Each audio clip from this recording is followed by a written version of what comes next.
স্থানীয় সরকার নির্বাচনে এককভাবে প্রার্থী দেবে না জামায়াত নেতৃত্বাধীন 11 দলীয় জোট। এনসিপি ও জামায়াতের শীর্ষস্থানীয় নেতারা জানান, এরই মধ্যে প্রার্থী বাছাই সহ নির্বাচনের প্রস্তুতি শুরু করেছে তারা।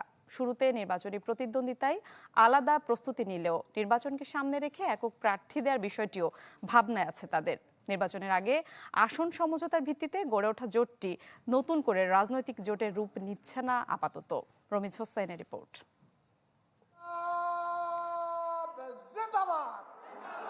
নির্বাচনে ব্যাপক সাড়া জাগালেও সরকার গঠন থেকে যোজন যোজন দূরে জামাত ও এনসিপি তথা 11 দল। তবে এই নির্বাচনে 68টি আসন পেয়ে ইতিহাসের যে কোনো সময়ের চেয়ে শক্ত অবস্থানে জামাত। আর নতুন দল হিসেবে 7 জন সংসদ সদস্য নিয়ে অনেকটাই সুবিধাজনক অবস্থানে এনসিপি। এমন বাস্তবতায় গুঞ্জন উঠেছে জামাত ও এনসিপির রাজনৈতিক জোট গঠনের। তবে এমন তথ্য সঠিক নয় বলছে উভয় দলই। এটা 11 দলীয় নির্বাচনী ঐক্য হিসাবে আছে। জোট করলে যেটা হয়, একজনের তো আহ্বায়ক বা সভাপতি থাকেন বা আরও অনেকগুলো পোর্টফোলিও থাকে। তো আমরা এই সিস্টেমে যাইনি।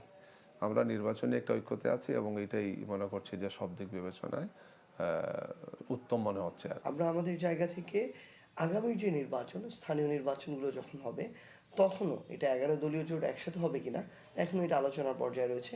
এটাও এখন পর্যন্ত সিদ্ধান্ত হয়নি। যদি মনে হয় আমাদের যে মাঠের বাস্তবতায় জনগণের চাওয়া পাওয়ার প্রেক্ষিতে আমাদের ওই স্থানীয় পর্যায়ের নির্বাচনটাও 11 দলীয় জোট একসাথে করা প্রয়োজন, হয়তো এটাও সেদিকেও যেতে পারে। জাতীয় নির্বাচনের পর জামাত ও এনসিপি প্রস্তুতি নিচ্ছে স্থানীয় সরকার নির্বাচনের, তবে যে যার মতো করে। এরই মধ্যে কমিটি গঠন, প্রার্থী বাছাই শুরু করেছে তারা। সপ্তাহ খানেকের মধ্যে আসতে পারে চূড়ান্ত প্রার্থী তালিকা। অবশ্য বৃহৎ রাজনৈতিক স্বার্থে সমঝোতার ভিত্তিতে একক প্রার্থী ঘোষণার বিষয়টিও মাথায় রাখছে দুদলই।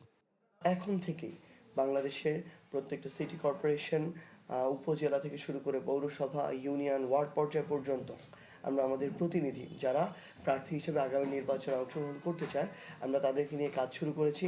আমরা প্রত্যেকটা জায়গায় যাচাই বাছাই করে অনেক আগে থেকে আমরা এই সিলেকশনটা করে দিতে চাই যে ইনি আমার এই ইউনিটের প্রার্থী হতে যাচ্ছেন।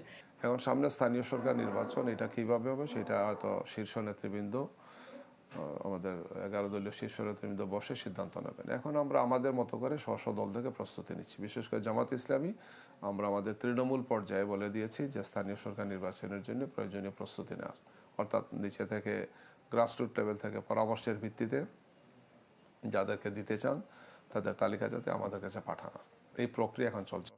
স্থানীয় সরকার নির্বাচনের আগে সিটি কর্পোরেশনগুলোতে বিএনপি নেতাদের পূর্ণকালীন প্রশাসক হিসাবে নিয়োগ দেওয়াকে ভালোভাবে নিচ্ছে না 11 দল।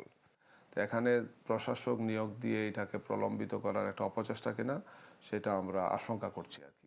রমিজ হুসাইন, চ্যানেল 24, ঢাকা।